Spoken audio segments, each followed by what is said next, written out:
Good evening. My name is Michelle Blatz, and I'm the Pastoral Liturgy and Music Coordinator here at Good Shepherd. On behalf of Father John and myself, we'd like to welcome everyone to Good Shepherd and this presentation, Not Your Parents' Sex Ed, a Natural Family Planning presentation. We are happy to have with us Dr. Ben Dellaria, a family medicine doctor who practices here in Chilton and has spoken about natural family planning throughout the diocese. I will let him share a little more on his details of his background and his experience. Before we invite Dr. Ben to speak, let us begin in prayer. In the name of the Father, and the Son, and the Holy Spirit.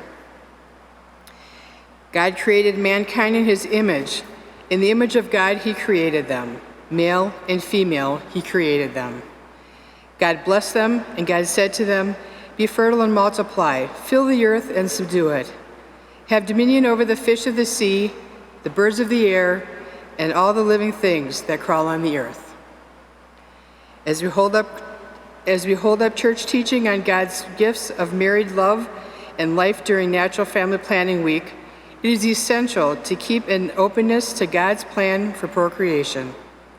Consider how to express your love of God more faithfully. Live the truth and beauty of God's plan for married love. In Jesus' name we pray, amen. In the name of the Father, and the Son, and the Holy Spirit. And now I'd like to introduce Dr. Ben Dellaria.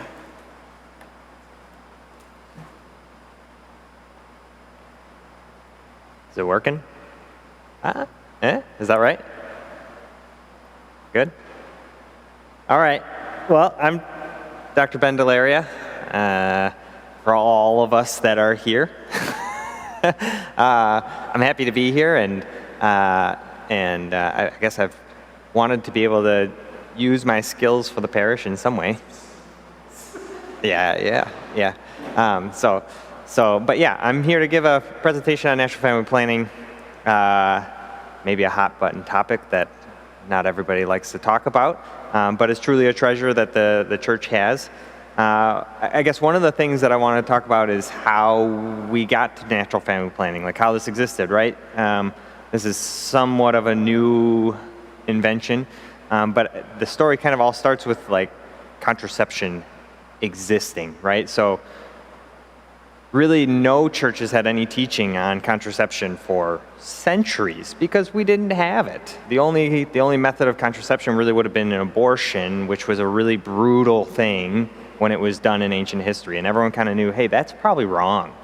But starting in the 1930s, when we started having some availability to condoms or other things that could prevent having a baby, some churches kind of began saying, hey, maybe this is an okay thing. We can prevent having 12 kids, and it would prevent financial hardship on families, and it'll be maybe it'll be advantageous and it will help them in some way. And as the decades kind of went on and we began making more refined forms of contraception, particularly in the 50s when the oral contraceptives pills came out that had estrogen to start with, just estrogen, but then eventually estrogen and progesterone, most churches basically fell away and said, nope, it's totally fine. It doesn't seem to be harming anyone. It seems to be good for people. It seems to be good for their marriages. We should totally allow it to be okay. The Catholic Church was basically one of the only churches to not do this. So in the 1960s, when the rest of the world said contraception's fine, and the sexual revolution was hitting everybody hard and saying everyone should be free to do whatever they want, the Pope Paul VI at that time called the bishops and said, hey, we got to figure out what we think about this, right? Because everyone else is falling for it. We should see if we should. So they convened the bishops, convened theologians, talked to married couples, and said, what do you guys think? So you read this anywhere, it appears probably a majority of bishops and a majority of theologians said, maybe we should allow this. So I think it's maybe hard for our American minds to wrap ourselves around this, that the Catholic Church didn't just go, okay, majority of bishops say yes, we put it to a vote, and they win. But that's really not how the church works. The church is not a democracy, right? The church is a theocracy. It is ruled by God. So when Pope Paul VI brought this in and prayed with this and spent time with this, really could hear the Holy Spirit saying, no, absolutely not. So 1967 is when there was kind of a convening of all these people and making that decision. In 1968 is when Pope Paul VI responded with his encyclical Humanae Vitae. So Humanae Vitae was kind of was a big deal, because Humanae Vitae was the church's official teaching, basically coming down and squashing that contraception should be okay, and saying that no, there is something inherently bad about it. So Humanae Vitae didn't just come out and say, no contraception, call it good, and walk away, right? Popes don't teach like this. The church doesn't teach like this. It doesn't just say no and doesn't give you a reason. It gives you plenty of reason. So Humanae Vitae kind of first walks through what is married love, right? Married love is supposed to mirror Trinitarian love.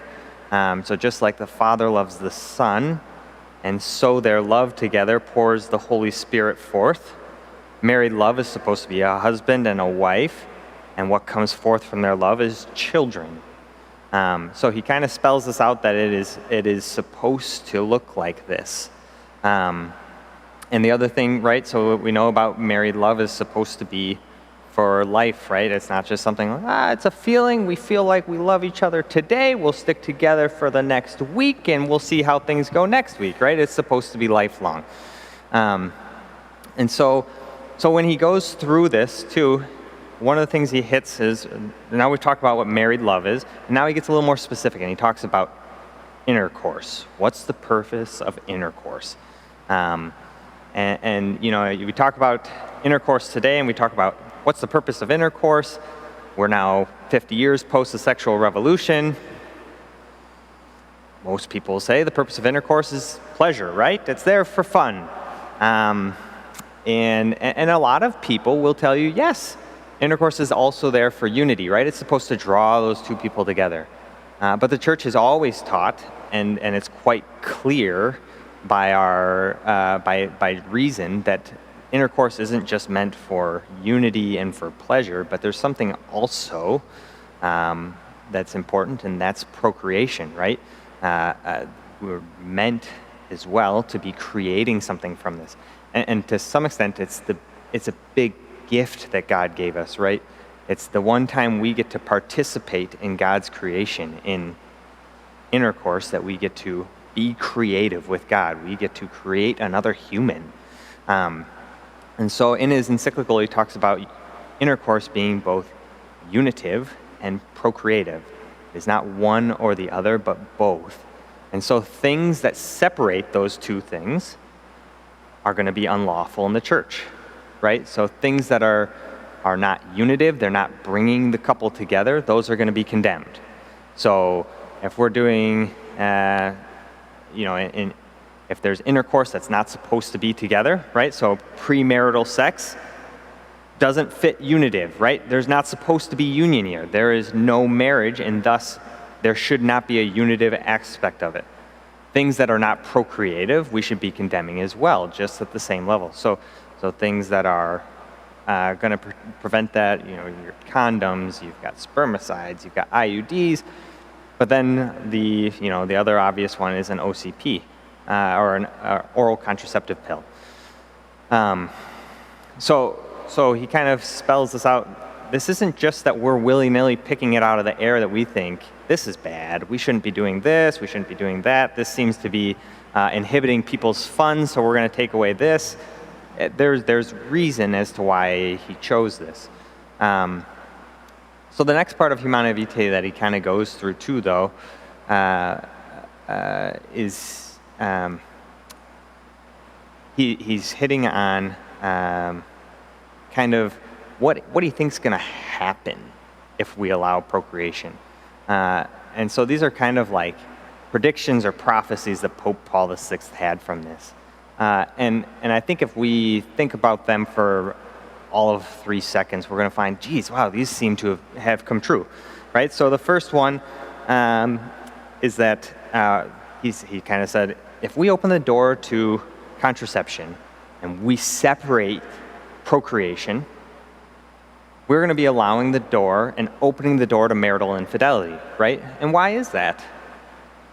In the past, before you had contraception available, people were aware you have intercourse, you're probably going to create children, and now comes responsibility, right? It's not like, it's all fun and games, we just have sex and everyone goes their way. No, you have sex and likely there's a child that comes forth from it, and now we have a responsibility. But if you remove that, now intercourse is used as more of a pleasurable thing, and that's where we are in this day and age, right?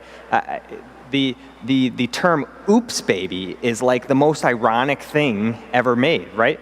Like, people are like, "Oh, we accidentally had a child," and you just say, "Did you have sex? You did? Okay. Then why? How are we surprised that there's a child?" But that's how we've gotten there, is that we've disconnected procreation with intercourse. And so if we look at marital infidelity, right, in the 50s, and before that, divorce was like 0.9 in 1,000 people got divorced. Like, basically, you didn't see it, and for a few reasons. One was there's financial reasons for it, but there was a stigma against getting divorced, right? And most people were church-going people, and they understood, geez, the Bible pretty clearly treats that we shouldn't be getting divorced, and so that we saw that. But as time has gone on, we've seen that number jump to like 5 in 1,000, and that doesn't sound like a lot, but we're talking about close to 50% of marriages ending in a divorce. That's a heinous number, right? And so Pope Paul VI's prediction is pretty fairly come true, that, geez, if we open the door to contraception, we're probably opening the door to marital infidelity and thus divorce. The next thing that he talked about was basically that saying, if we open the door for contraception, we're going to open the door for governments to use this.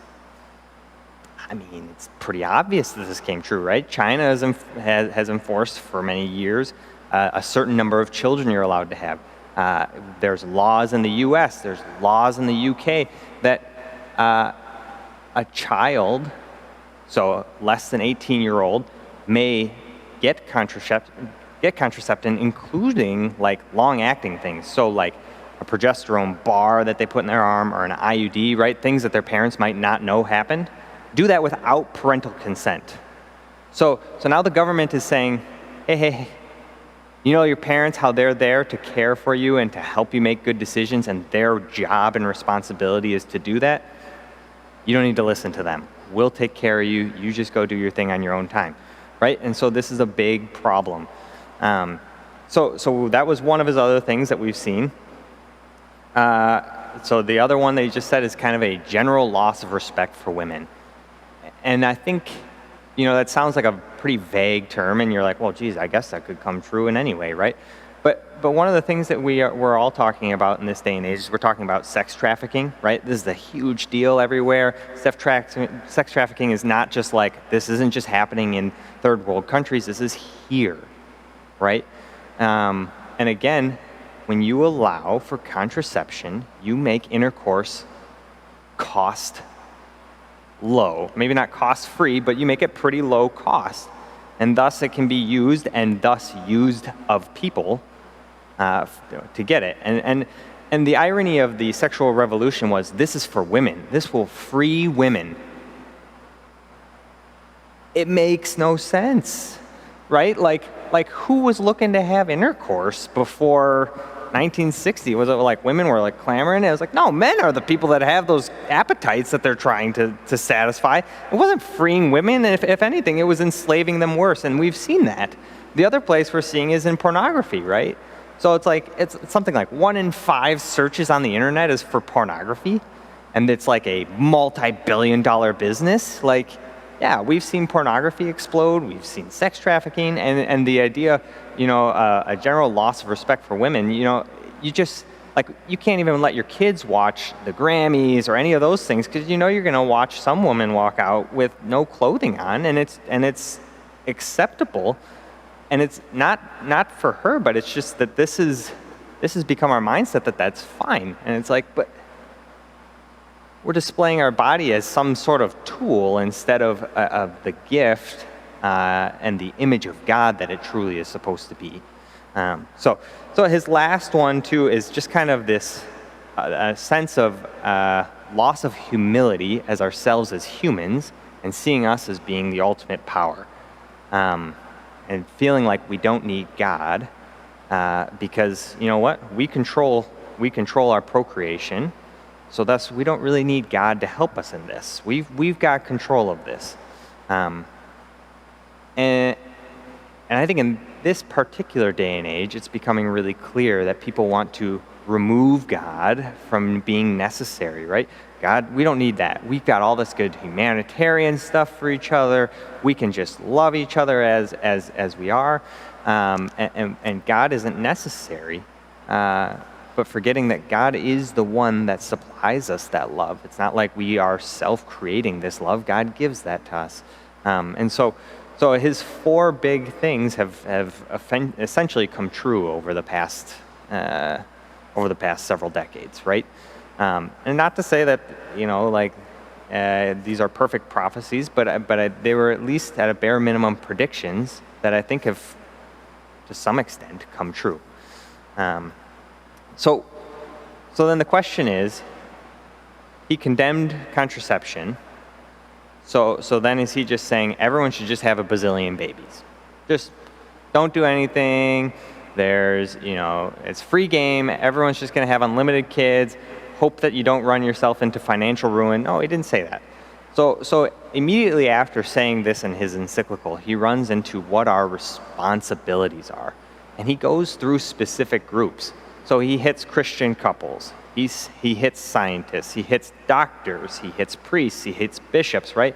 So for the Christian couple, our responsibility is to live within these bounds and to find a way for this to work. To scientists, he was saying, because this is 1968, we need to find a way to make this work, right? There must be something human about this that works, that we can find a way to maybe not necessarily always have 20 children, but somehow still be able to retain that connection that's supposed to exist between a husband and wife. And to doctors, he's saying, again, somewhat to, as he did to the scientists, let's learn and figure this out together, but also let's be responsible with our patients, right? So it's really alluring to just be like, I'll just prescribe contraception for this couple. It won't be a big deal. I don't think they're using it poorly. They're using, you know, but saying, no, let's use this responsibly, and to priests and bishops as well, you know. So he didn't just leave us and say, best of luck. You're just going to have a bazillion children and everyone's just going to have to get over it. He didn't say that. But he didn't say it would be easy either, right? Because we didn't have really good methods. To that point, mostly what people were using, if they were not using contraception to space births, would be something called standard days. So the average women's cycle is 28 days. So they're just saying, hey, you should avoid intercourse on the fertile days, which is usually around 16 to 17. So avoid intercourse, you know, from day 11 to 20, which works for some women, but everyone knows that although 28-day cycle might be the average, it's not exactly what it is for everyone else. And an average is as a law, right? That's aggregating everybody. So there's some people that are a lot less, there's some people that are a lot more, and there's in between. So that wasn't a very effective method. So he called scientists to go for it. And if you've read much at all about NFP, the first one that usually comes up is Creighton Model Natural Family Planning, or NAPRO technology. And Dr. Hilgers, to his credit, took that call from Humana Vitae and said, okay, we're going to figure this out. We're going to put some scientific research into this, and we're going to figure out how to make this work for couples. So going from there, the question becomes so what are the unlawful methods that the church says, hey, we shouldn't be doing these things? So what are contraceptive methods? So we're just going to kind of touch through these. So the first one, condoms, right? Obvious, it's a direct barrier. And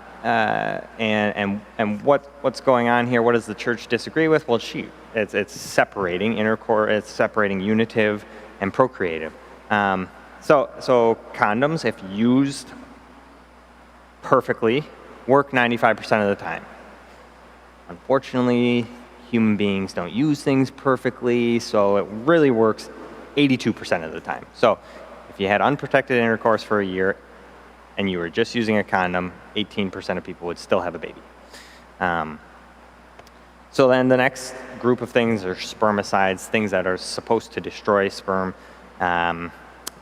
Unprotected intercourse with this for a year, about 72% or about 28% of couples would have a child.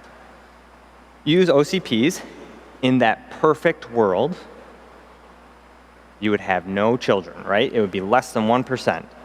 But the real data is unprotected intercourse using OCPs or oral contraceptives throughout the year, you're going to have nine children born of 100 people. So you're going to have a 9% failure rate of it because people don't take their pills exactly the way they're supposed to. They might forget it one day. And so it's not like it's a perfect thing. If you use an IUD does prevent almost 100% of births, right? The failure rate is only if it falls out, which is super unlikely.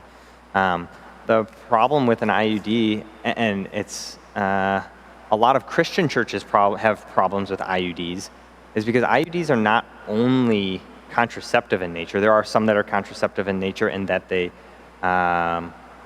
prevent ovulation and they prevent fertilization, but they are also abortifacient.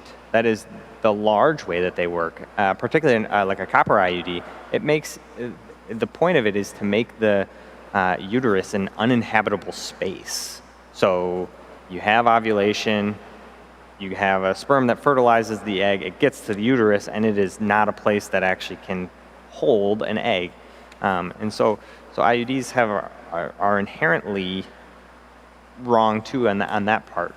You can have surgical things. Now, everyone thinks surgery is like 100%, right? Like you tie someone's tubes, everything's fine, they'll never have a baby again.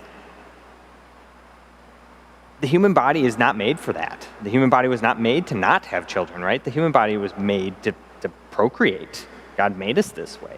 So there is actually failure to surgery. For people that have had tubal ligations, particularly one of the ways that they did it is that they basically tie the fallopian tube and then to some extent try to cauterize it so that the egg would not be able to trace its way through it.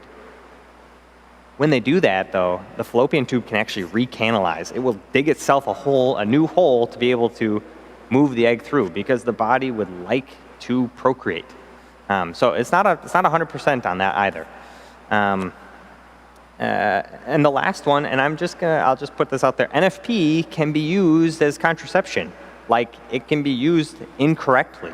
John Paul II, when he's talking in Theology of the Body, talks about men and women using their spouses in intercourse. You can still use NFP in a way that's not meant to procreate children. You could just use it all the time to prevent having a children.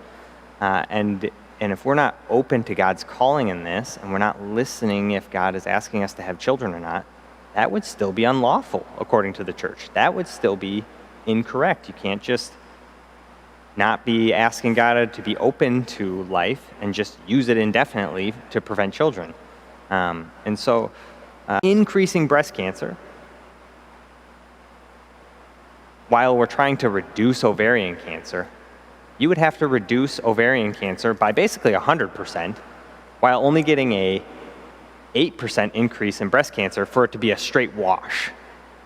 But that's not what it is. You get a 50% reduction in ovarian cancer. So now you're talking about 0.5% of people get ovarian cancer if they're on 10 years of oral contraceptives, which also you would get this benefit if your combined years of pregnancy and breastfeeding combined to 10 years.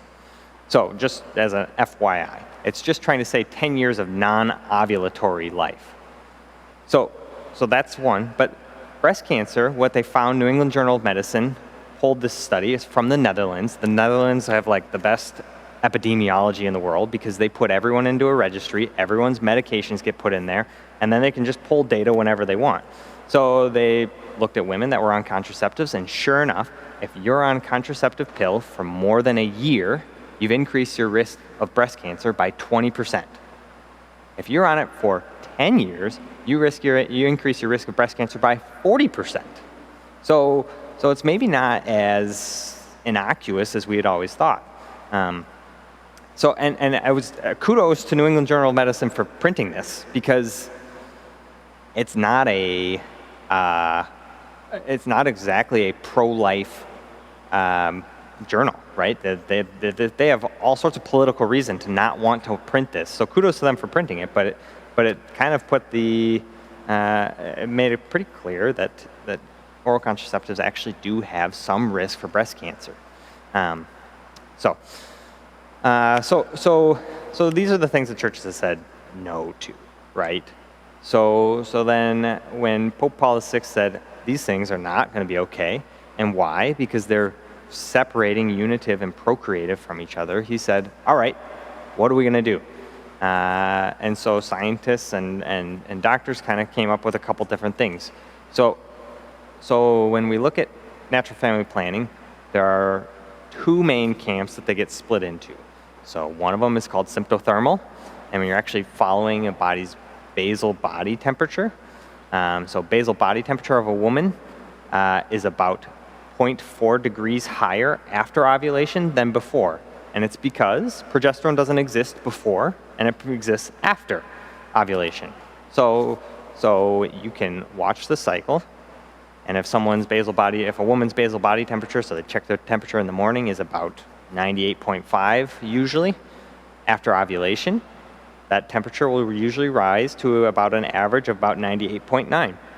So you can figure out when ovulation is based on body temperature changing.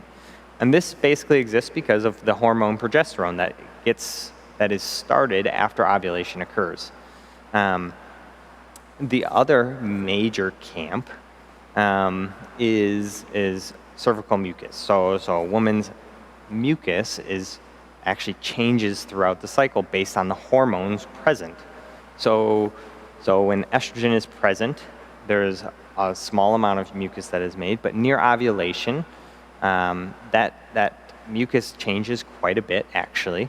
And when you crystallize that mucus and you put it under a microscope, which seems crazy that they've done this, but they've done this, it actually makes little crypts. It makes little spaces that sperm can survive. And why is that? It's to help the sperm survive, actually. The vagina, where the sperm have to go through, is a very acidic place, and sperm wouldn't survive very well. So it's actually protecting them. And as it gets closer to ovulation, too, it actually makes these like streamlined like highways, so that the sperm actually can get there quicker. And as a little tidbit, if you're really shooting for a boy, you want to have intercourse closer to ovulation, because Y sperm are faster than X sperm, but X sperm live longer. So just as an FYI. But so develop these two methods. These two methods are the kind of the mainstays for natural family planning.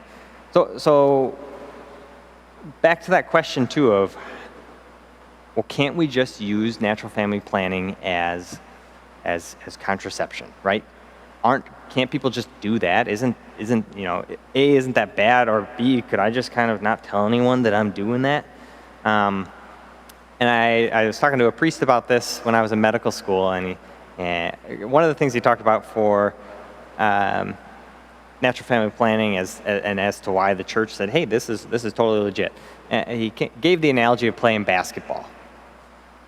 You're playing basketball, but you're using oral contraceptives, or you're using an IUD or things like that. It's like playing basketball, but you put a wooden sheet over the hoop. You can't score, right?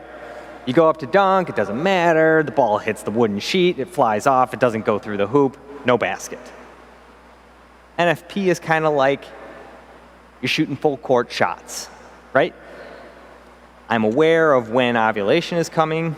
We don't want to have a child this month, so we're just going to back up. I'm just going to back up way over here, and I'm going to shoot to the basket over there. And when you want to have a child, you just walk up to that hoop and you try to dunk, right? So the point is that you're not preventing you're not preventing the body from doing the work it's supposed to do, and we're not preventing the way our body was made to work. But we're also not, we are not totally avoiding the possibility that you could have a child.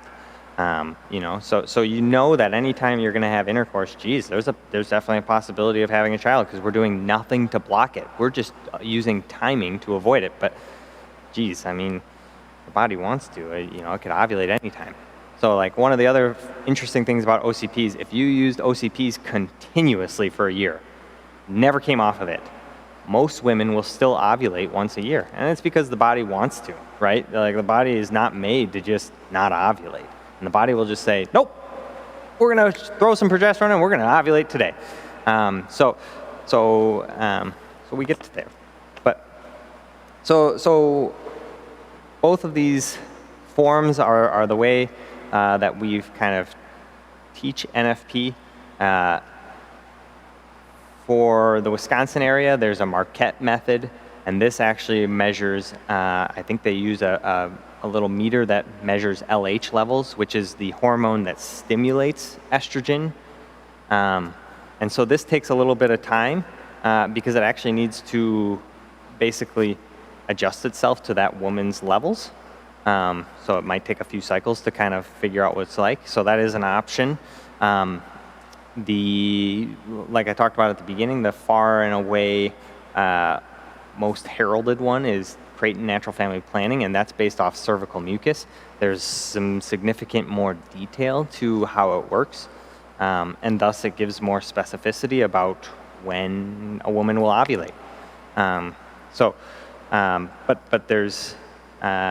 all of them are based off of using the physiology of a man and a woman. So one of the things we know about a man's physiology, they are fertile 100% of the time. There are no days that a man is not fertile, right? But a woman is fertile inside of her cycle, on average about 5 to 6 days. So if the average woman's cycle is 28, 30 days, we're talking about 20% of the time. So for a couple that's, for whatever reason trying to avoid a child, it's not like you're saying, hey, there's going to be basically no intercourse until we're ready to have a child. Like the church is saying there are still opportunities for you to be intimate with each other, even though you don't want a child necessarily at this time. So natural family planning isn't meant to just totally make people abstain from the relationship, that physical part of the relationship between a husband and wife. It's just trying to set it to a certain time. So some of the benefits of NFP. So the first one is it's inexpensive, right? Doesn't cost a whole lot. Most churches offer some sort of NFP teaching.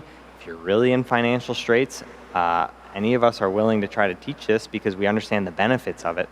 So it costs very little at the beginning. And what's the long-term cost of NFP? Is there like a return cost? No, right? So a lot of medications or IUDs or whatever, and everyone's like, whoa, those are free now, right? They're not free. They're just sitting and hiding in your deductible. This is all a hoax of free things in Medicare or in medicine. So, but in any case, an aside. So it's inexpensive. It's got a one-time cost at the beginning and really nothing after that, because then it's just practicing what you've already learned. So the next thing is that it's actually pretty easy to learn. Everyone's like, oh, geez, it's going to be so complicated. We'll never be able to figure it out. I'll never know when. So in my response to that, Mother Teresa, who worked with the poorest of the poor in Calcutta, used this with the women that lived there. So these people that have fractions of the education we have and fractions of the resources we have, we're able to figure this out and use it effectively. If you're saying you can't use it effectively, it means you're not trying. And this is true too for women that have regular cycles, irregular cycles. Not to be too open, but my wife's cycle has never been 28 days. And you know what? We've used it effectively, and we've avoided children when it was a poor decision for us, and we have been able to achieve children. We have 3.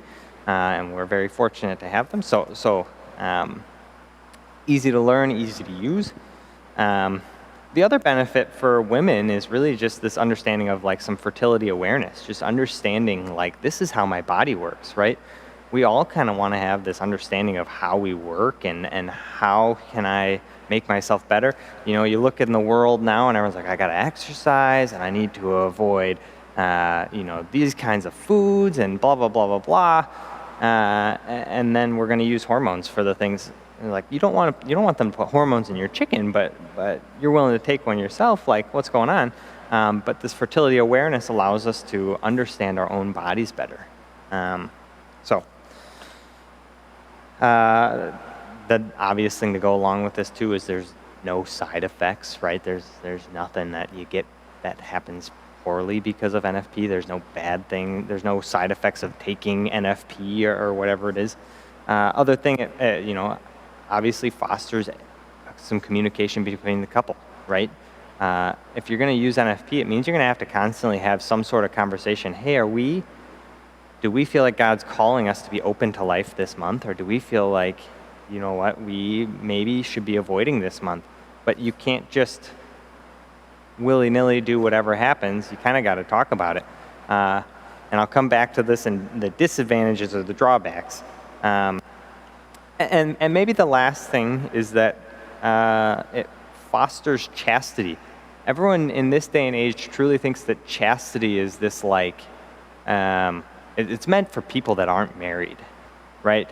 Chastity is just for people that aren't married. They just need to avoid sex. They need to, avoid these things. But JP2 and his Theology of the Body is saying that chastity isn't just meant for single people. Chastity is supposed to be in marriage, right? Because in marriage, we're supposed to respect each other, and we're respecting the other person's body, and we're not using them as something for pleasure. We are, a married couple is meant to be chaste with each other as well, and to respect the body for what it is. And so even in marriage, it's good to foster chastity. It's not that we're just supposed to be like, oh, we're married, we're gonna have sex every single day. Like, you can do that, but you might have children with that. And that's really not what God's design was either, was that we're supposed to mutually use each other for pleasure. So one of the drawbacks, and maybe the major drawback and only drawback I can truly say is abstaining at the times of fertility are difficult. Why is that? Because the body was made to have children, right? So silly studies have been done about this. They'll have a room of women that are maybe not as attractive, but they're ovulating. They'll have a room of very attractive women not ovulating. Which women are the men attracted to? Is to the women that are ovulating. Because for some reason, the human body is innately aware, like, I was made to make children, and I want to do that. And so in using NFP, abstaining can be very difficult, because the time that both husband and wife are most interested in intercourse is at the times when, if you're trying to avoid children, is when you should be avoiding children. So that's like the major drawback, is that those can be very difficult times. If you find new things to do. So my wife and I do this talk usually together, and the thing we always put up is a slide of these are the things we do when we're not. And so like when we were in medical school, we played a lot of a game called Settlers of Catan. So we built our own version of it, because we're like, well, we got time to spend, might as well do something constructive. Or we made Choco Tacos, or whatever. But you find part of NFP is finding something else to do in those times when you're really interested in intercourse, and that's building your relationship, right? When I talk about fostering communication, that's part of it, is that we're fostering that part of our relationship. We're fostering our spiritual part of our relationship, doing night prayer together or things like that, right? So this is an opportunity that God is giving us to learn chastity together and learn self-control. And so everything can be viewed in the light that God is giving us opportunities to grow in holiness, and rather than God is trying to restrict our freedom.